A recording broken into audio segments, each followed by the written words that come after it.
Hi all, my name is Eric Landis. I'm the product manager for the Outback division for Keystone RV. Today I'd like to highlight a special floor plan that we just debuted. It's called the 260 UML.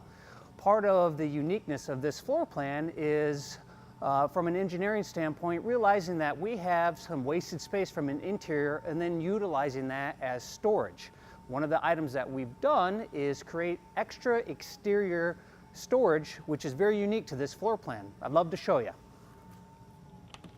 On a gas strut, so it's not falling down on top of you at all times, you pick up all this extra storage that usually would not be there on a given RV. On the back side of this is our entertainment, so we have ample amount of storage that was being wasteful. Hence, we put a big pocket door, LED light, and extra exterior storage, which is unique to this floor plan. For more information, check out KeystoneRV.com. We encourage you to find your local dealer and check out this brand new floor plan. Thanks for watching.